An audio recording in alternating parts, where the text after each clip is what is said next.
Well, once again, good morning to you out on the West Coast. Where are you about on the West Coast? Oh, Oakland. right. Yeah, cool. Awesome. You? What a great progressive place to be. I'm in Charlotte. Virginia? Charlotte, North Carolina. North Carolina. Yeah. Been here about 2 years. Virginia. Followed my wife down here. And yeah, so I just wanted to, chat with you today mostly about Monroe style, because I feel like we're similarly weren't obsessed with it for, the long haul, and interested in how it can help us understand more about our own music. So I just want to say, first of all, thanks for appreciating the music like you have, and doing it so well. Appreciate it. Yeah, man. It's a lot of love, and that's the thing that I come back to over and over again with the music. It's just the love for the music that makes you want to do it, because, sometimes, although we want to play with people, the thing that the Monroe freaks, I feel like they'll just spend the time alone. They just love the tune so much. They will spend the time alone. And I was really struck by your recording of Smoky Mountain Scottish, which to me is the hardest tune in bluegrass mandolin to spell. But you also said it's the hardest everything, to do, which is really so much. It's the hardest thing in the world to spell. Yeah. I was thinking about, how hard the tune is to play stylistically, especially, with so much modern music in our minds, to get back to a real simplicity and elegance in the style.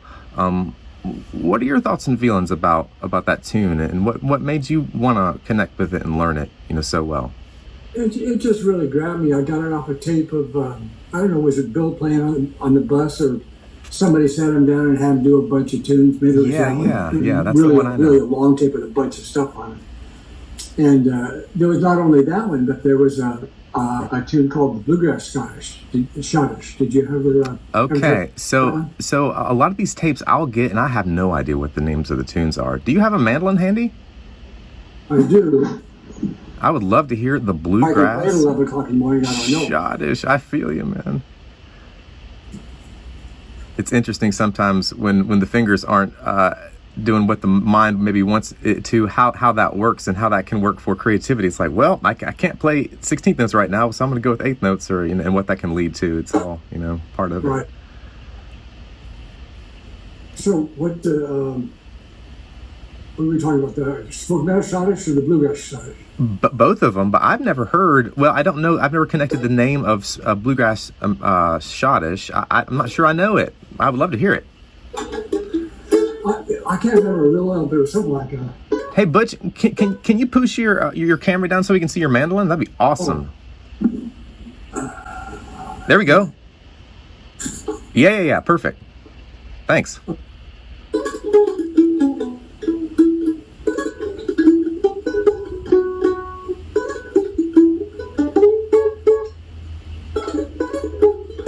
Yeah.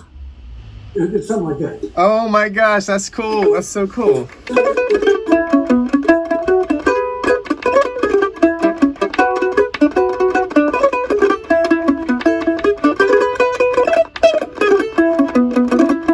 Can you do it again? It's got all that stuff in it. Let's see. Yeah. Yeah. Oh, right, the A. Yeah. Okay, cool. So.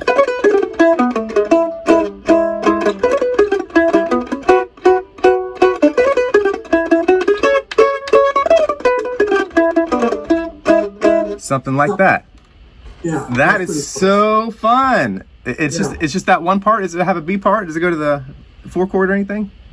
Pardon me? Does it have more than one part, or is it just that it? As I remember, it was just the one part. That is so lovely. That is, I just thank you for sharing that with me, man. And to me, that's the medicine. It's like, certain people, certain disciples will get certain parts of the medicine, and It was more like that.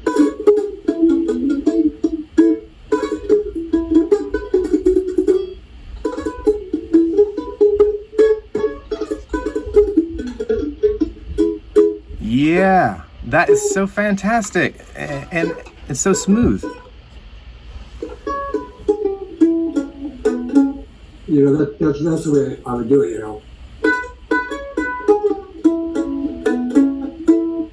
All the single notes, the things that aren't triplets, just are all down. Gotcha. So the single notes, the big notes are always downstrokes. Sometimes I think about those as eighth notes. I don't know if they are, but that position that you're playing out of, that's to me like such a meat and potatoes, like Monroe style, and just mandolin in general. It's just such a sweet spot in E. And I love it, because in E you got the open E. Yeah, exactly right. And so then I think a lot of times the beginners, they don't, it's hard for them to understand, like this right here connects right down to the bottom E. Right. But just so easily, and it gets so fluid the way you do it. But that little shift right there, I think that scares some people. They're like, how do you get down there? But it's just a two finger E, and it's just, that feels so good. Remember when I found that? Oh my gosh! I started playing. I found it like that. That sounded so pretty to me. Yeah, that low chord with the open E at the top. That is fantastic. And Smoky Mountain Scottish is in D, but it's that same rhythm, right? Smoky Mountain Scottish is in D.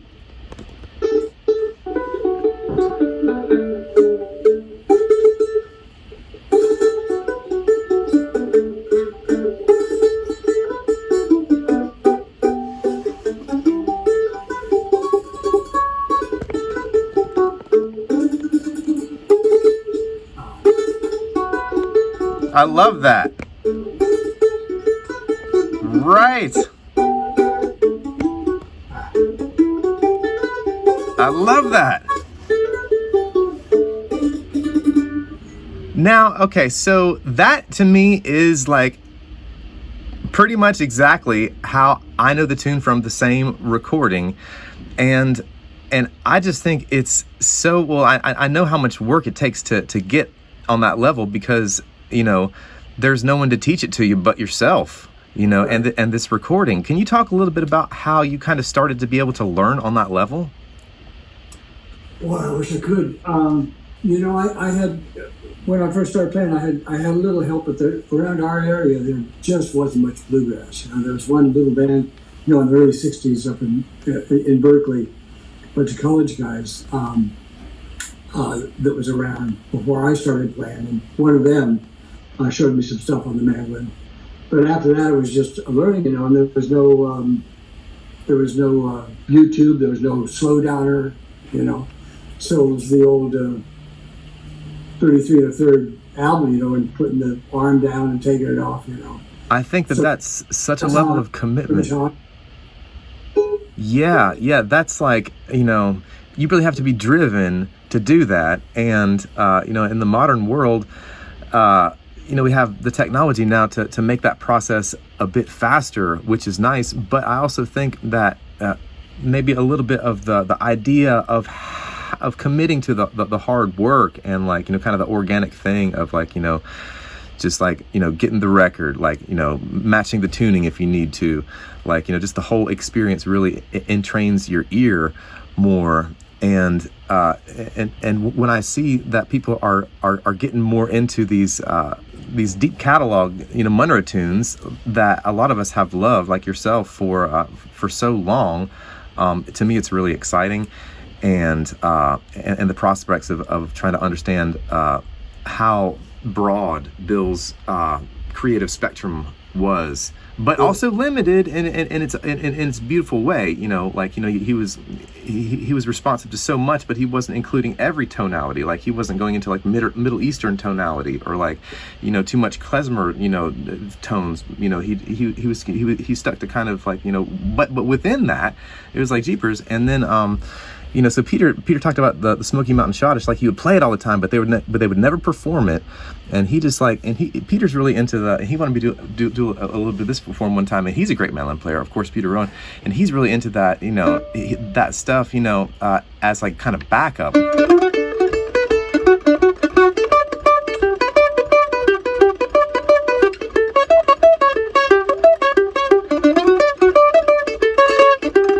Just a little all this kind of triplet rhythms I think Peter, he's really interesting how he's learned and totally obsessed with Bill in the best way, and or the only complicated way that it can when you have that karma so close together, but he was talking about Bill's consistent fascination with rhythm as it applied to what's going on in the whole ecosystem musically, whether it's the horse's hooves, clomping, play to the it's always play to the kinetic motion that's happening.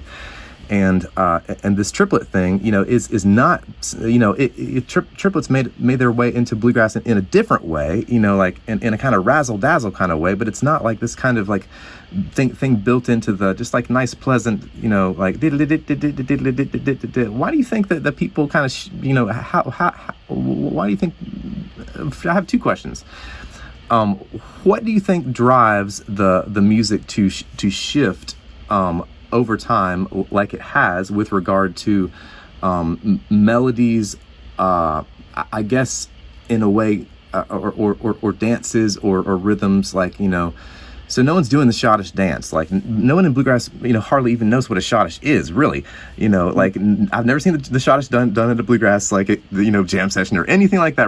But yet, it's this deep thing that and so people think Monroe, they think this one thing that it's always the beat, the chop, and that came in the 50s, but there was all this pre-chop stuff and blah blah. It's okay, the Scottish thing. It's what is the Scottish about? But I just love that you tune into that stylistic essence of a Scottish, and you don't play it like a march, you don't play it like a breakdown, you don't play it like a swing, you play it like a Scottish, and it's beautiful. Yeah, I agree. And keeping those parts of the music, is what's really going to be hard. With the young kids and stuff. They. But I think there'll always be a hardcore bunch that will go after that stuff. I think Bill's legacy is probably safe in that regard. That there'll always be a bunch of people, even though the music continues to morph and evolve. Yeah, and but I'm stuck in the 40s. But even as it does evolve. I think there'll always be a hardcore bunch that will keep that part of Bill's music alive, But you really got to go after it. It's not immediately available, and it's not available to a lot of us in a way that we've ever heard that kind of music before. A Scottish, what the hell? Yeah. So yeah. Totally. So we're talking about the 40s, and we're talking about the evolution of the music as it happened, culturally around Bill and what he was trying to do, stay on top of things and make a bunch of money and do great, as he did. But the music kind of got a bit codified in the 50s in a good way, but some of its funkier aspects got left behind, like some of my favorite bluegrass feels and energy. To me, that's really connected with cool, sophisticated jazz swing, elements, especially with the bass playing. There's nothing funkier than some of that bass playing on on those records back then. Oh, it's compelling. They were really playing with the bands. They weren't following this pattern. This is what the bass did. Boom, boom, boom, boom. They were playing with the band. They were singing with the bands. The enthusiasm was there. Who cares about the notes? Exactly, and in that process, they invented notes that didn't exist. That's right. One of my favorite ones is Tennessee Blues, and Jeepers. So Monroe plays Which it. is so hard to track anyway. Oh my gosh, right. It's got that weird 5-beat in there that he just threw in there because it was funky, probably, and he did it on purpose. He did it every time. But then the bass comes in right after Monroe plays the head and plays this funky line, that's starts on the flat 7. It's flat 7 1, flat 2, doom doom doom doom doom. It's what are you doing? It's great. It's and just but just right in the spirit of all that kind of stuff, and so free, in a way, and then stuff settled down in a good way, and then people were like, okay, I got that 1 and 5. You give me a bass fiddle, I'll show you 1 and 5, and they could do that, and then they get carried away at first, and everybody's like, no, don't do that, just 1 and 5 is good. It's, so then it's like, okay, 1 and 5 is comfortable, and then you lose that funky aspect, but some of the the real heady bass players, like maybe can feel that in there and really connect to that improvisational spirit. What else was going on in the 40s? He had so many different facets. Why don't you talk about a couple of them? You mean about just his playing or the music in general? Or? Yeah, maybe the playing as a focus, but the music in general for sure. Well, the thing that I always think about when I think of 40s Monroe playing is the A vocabulary. Yeah, A vocabulary. All that A stuff. Play us some a little bit of that.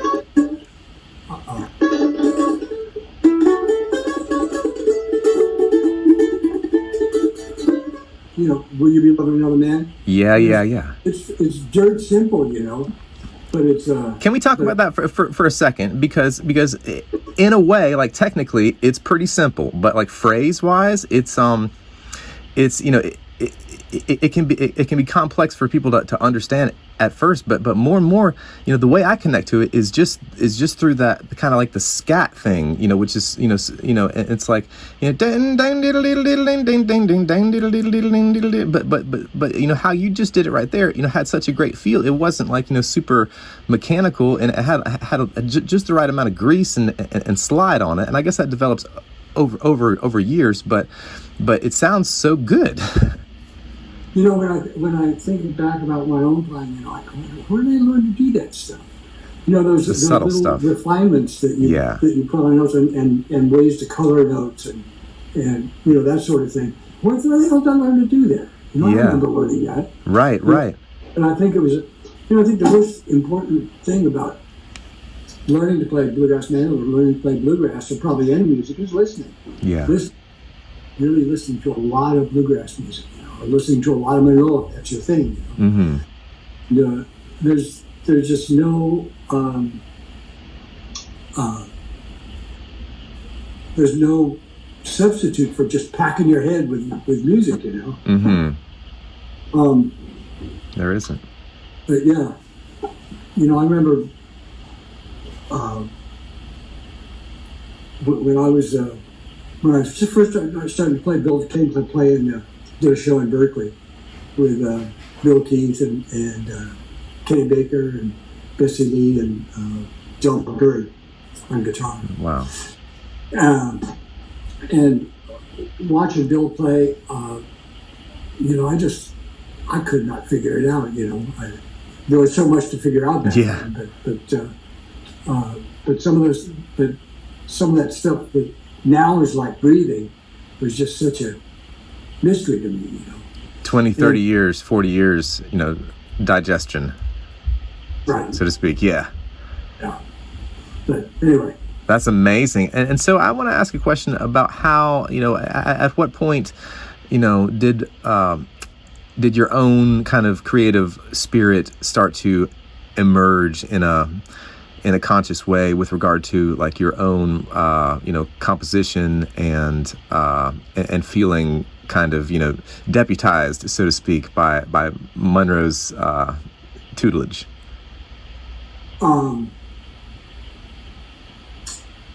Well, I first started playing, Monroe wasn't my first hit. My first hit was Bobby Osborne. Okay.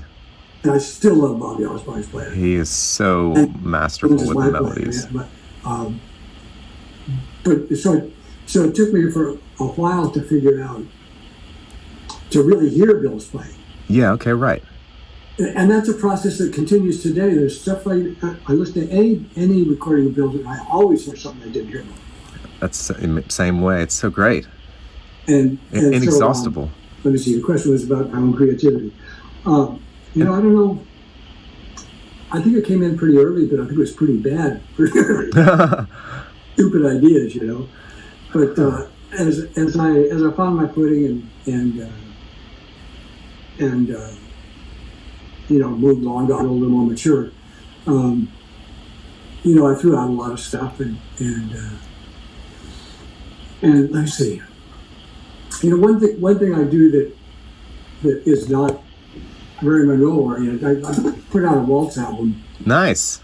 And I've always loved double stops, and the waltz album is just full of double stop fun, Yeah. And that's probably the biggest thing of my own that I've come to in my playing.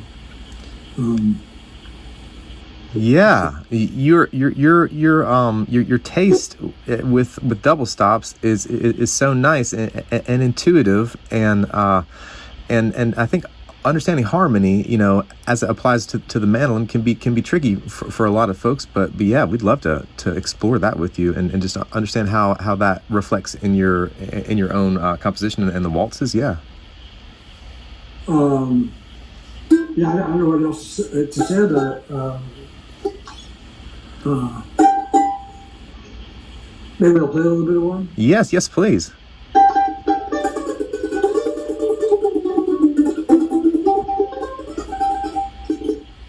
I'm really cold. Hey, Butch.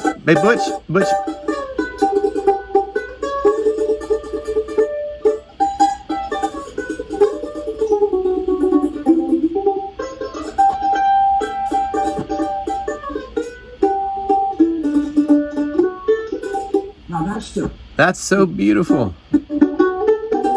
Stuff like that. And that's the stuff I got from Bill. Just leave out the BS. And just say it like it is. Yeah, I love that. Can you tilt your camera down and do that one more time? That is so beautiful and elegant. Or yeah. The tune or just that? Yeah, I just want to see your right hand. I can't. Oh. Yeah. I kept on laughing.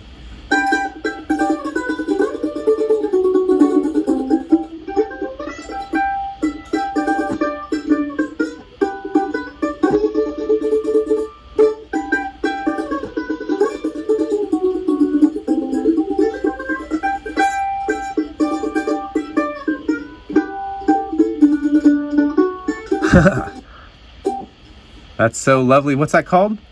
That's the Pine Valley Waltz. Pine Valley Waltz. That's so nice. Does it have a B part, or is that the whole thing? Yeah.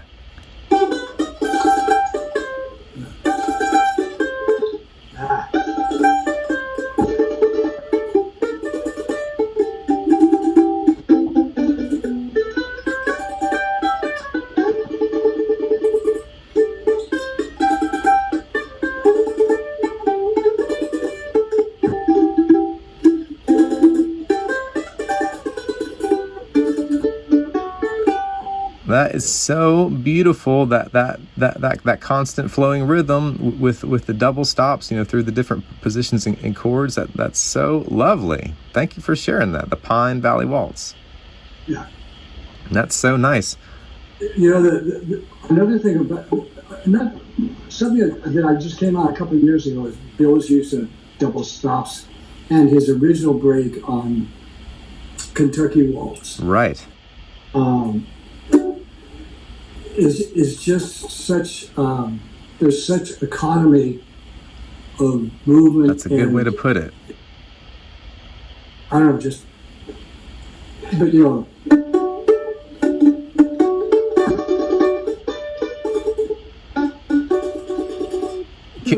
I didn't have to go far. I can't see your left hand. Are you playing right out of the chord, right? Yeah.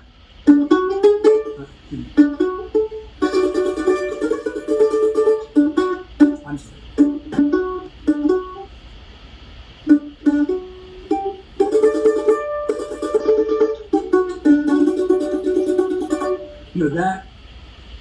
That figure. Just right out of the chord. Your left hand looks so much like Bill's. And the way it leads your ear to the melody, this double stop means sometimes it means this note and sometimes it means this note. But they're both covered. how you lead the ear, how you direct it, how you lead the ear to the place you want to go. And then you're already right there when you come back to your rhythm. You're just right. It's all connected. It's almost like you're never really leaving, one place to go to another. It's like all flow. Right. Yeah, that is so nice. Yeah, and to me, the one of the tricky parts, you just like playing at a D right there, is like, okay, so how do you manage that ring finger note when you pull it back to the D string, so just out of your chord, and you're always pulling your ring finger over there, but then sometimes you need this note over here. But Monroe, he wouldn't maybe usually go to his little finger right there. He'd pull out for his ring finger, and then you come back to your middle finger there, which sets you up so nicely for all this stuff. But I think some people struggle with understanding how to get from the chord to all that pretty stuff up there. But it's all connected, and he would just like, and the way he would get slide through it was just so beautiful. The phrasing. Yeah.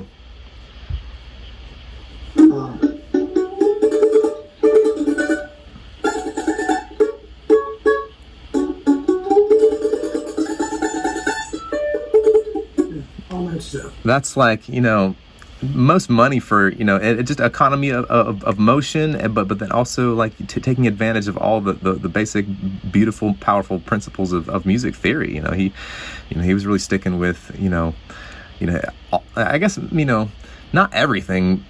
Maybe not everything completely resolves, but it almost, 99% of it seems like it resolves just quite normally. He had some really interesting ideas about tonality, towards the end of his life. Especially, one of the things that I connect with a lot is the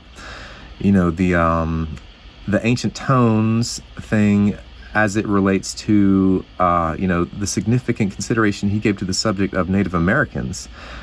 Because I believe, Pete Kuykendall told me that Bill's first wife Carolyn, came from Blackfoot Native folks. I'm not sure where exactly, but then he wrote these beautiful tunes, like, haunting, stuff like Pocahontas and Trail of Tears. And so his mind was going in that way. But to me, that tonality is also reflected in some of the Scottish influences, albeit not so much with the major third.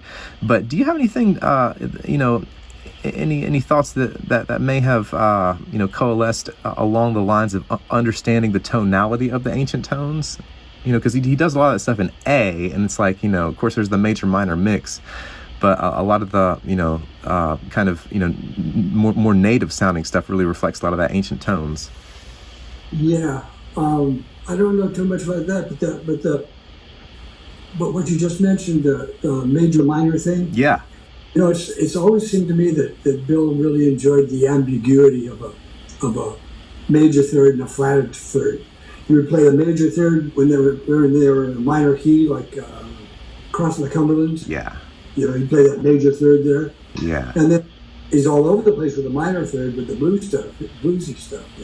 Right. And I just get the idea that he really enjoyed playing with that, just the ambiguity. Absolutely. Of a major minor third, Yeah, that's some of the trickiest stuff to decipher, and also some of the stuff early on where I'm like, did you mean to do that? Is just like, sometimes when you hear it at first, it's just like, they're just kind of playing anything, but then 30 years later, you're like, no, they're playing exactly what, each one of them, each subtle variation. If you slow it down, it's almost like you could have thought about it, composing it 20 different ways, and you definitely found the best one for balance. There's always this constant balance of texture and tone and fulfillment as a listener, and certainly for him as this huge channel of whatever was coming through him. It seemed like he would one problem I have with my own playing is just going too freaking far with everything. It's like, okay, jeepers, it's like it's like if Monroe did it to 10, I'll go to 13. It's like, well, maybe 13 really doesn't work. Maybe there's a reason why 10 was the limitations of that. It's like, I will do something to death, whereas Bill, he would just toe that line and he'd give you then he'd pull away from it and do something different, and then he'd come in with the soft gospel number just to cleanse the palate. It's constant reflection. I remember one of the reviews I got on my first album, which really bothered me, for a while, and I guess it still does. Not really. I think it's funny, funnier than I used to, was that, Chris plays Monroe style. He plays fast and he plays medium, or something like that. And I was like, okay, it's okay. I was like 23 years old. It's like, yeah, let's off to the races. I like, let's play 4 fast ones in A minor. Really, But Monroe, he wouldn't do that. He had that balance in there, and I think that it's easy to get carried away in different directions, but but also that Monroe grew so many, like, facets. Like someone could, take this aspect and make their whole life out of it. And that's kind of what, like, I feel like I do in a way. And like, I feel like, kind of the people that, really get it to the nth degree realize that, no, it's not satisfying to just play like Bill Monroe, and it's impossible, of course, also. That's for sure. We all, the gift is at the end of it. You're ready to be yourself, and because if you're constantly like having to like, we're going to hear stuff that's individual to us. So, to a degree, you want to like, learn the stuff, and then like, you don't want to like learn the stuff so much to be like, Bill would do this, but I want to do this, but I'm going to do what Bill did. All that kind of stuff. It's just like, oh no, you just follow your heart, And I hear a lot of heart in your playing, although you stick very closely to the letter and the spirit. Yeah, I agree with all that.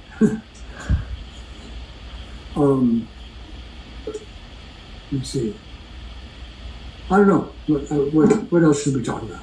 Well, what are you interested in now, like musically? Have you during the quarantine has anything been percolating for you?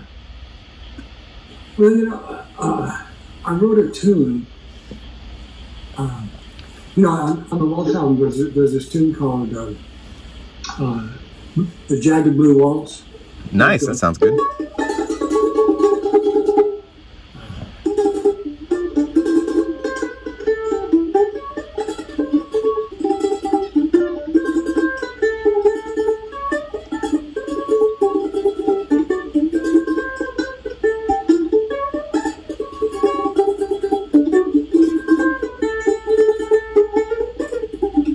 Yeah.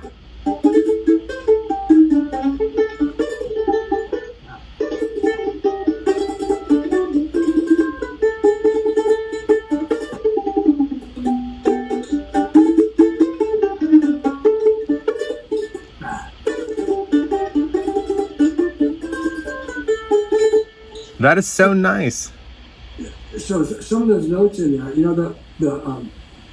the blues scale. I don't know. I got to get off into a lot of technical stuff because I don't know what I'm talking about. But the blues scale, I think, has a flatted fifth, right? You don't hear many people spending much time on a flatted fifth in bluegrass. No. Flatted third, yeah. Right. Right. Seventh, yeah. But flatted fifth, no. But using it always reminds me of Gershwin or something, Yeah, that's interesting. I feel that. What's that famous tune of Gershwin's, Blue Rhapsody? Yeah. Da da da da da da da.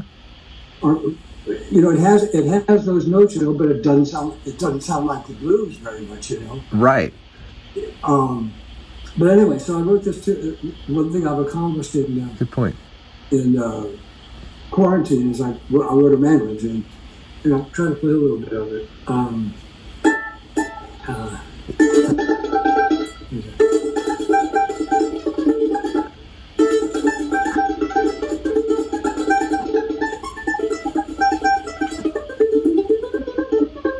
Yeah.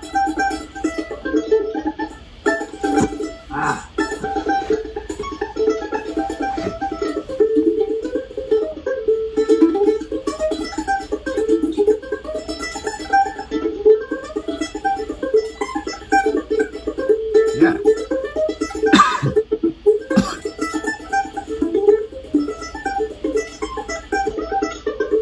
Nice. What's that called? So that uses a flatted fifth a lot. Oh yeah.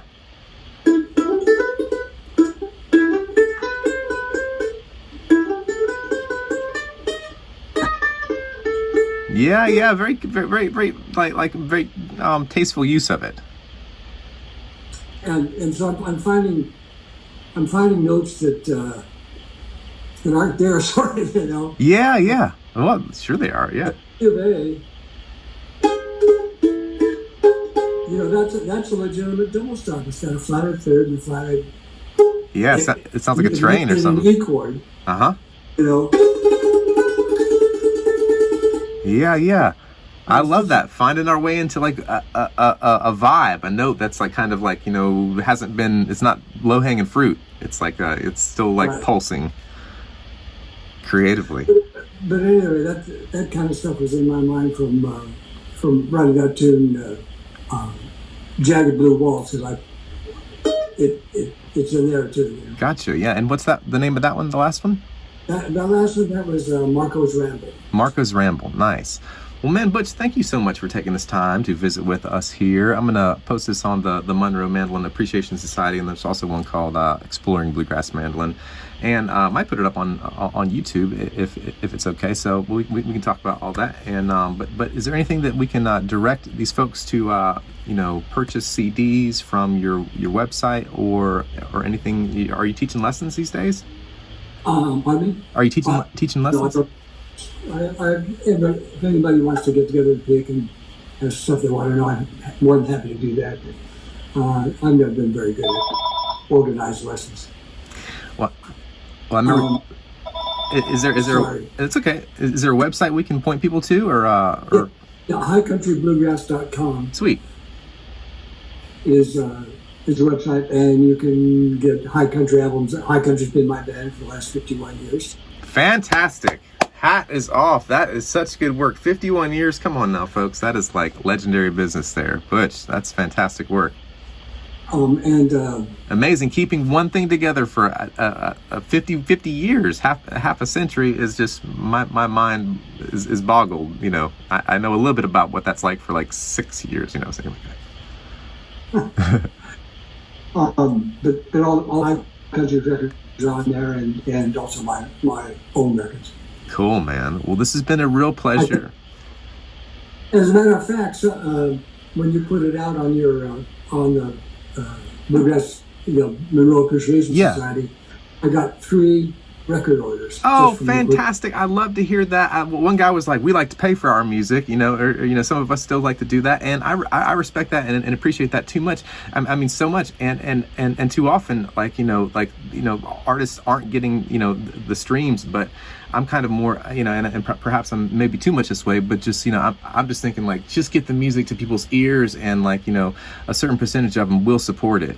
But they're not going to know it unless you can just get it out there. I think that's maybe a little bit Grateful Dead philosophy, but I just love that folks connected with your music that way. And thanks for, and I also thought in my head, I think that, I'm not sure how YouTube works, but, hopefully somebody's making, a few cents off of the advertising in the beginning of that. And I don't know, I think mine does that. Mine does the same on some stuff. And I'm not sure if I get checks from it or not. If they're fairly modest, but I don't know if any that's monetized for you. I hope it is. I don't know how all that works. No one ever sends out a letter to each musician and be like, okay, here's what's going on with all this licensing stuff that you have no idea about. It's like where's that letter? That communication doesn't happen. So, but anyway, highcountrybluegrass.com, and they can order CDs off that. Right. Sweet. Oh, well, thank you so much, Butch. This has been a real pleasure. Yeah, and hope we can, get to pick some down the road. I've got this. Maybe you remember this. I sure do. That was such a fun. Everything. Mine's on the wall over there. Oh, fantastic! Paul Knight sent me this. That was one of my favorite days ever, and all that's on YouTube now. A lot of fun, man. If you want to check that out. So we'll say goodbye, and hope you all continue to prosper and get through the COVID thing, and just we appreciate your music and want to hear a lot more of it, and get to know more about you and all your tunes, and maybe at some point down the road hear a little bit more about your maybe you could tell some Bill stories or something. Maybe you could have part 2 and tell some about your personal experiences with Bill, or anything on that level if you wanted to. Just something to think about. Yeah, I spent some time with Bill. We could do that. Cool. Well, let's look forward to that. Thank you so much, Butch. It's been a real pleasure. Cheers, man. Bye-bye. All right.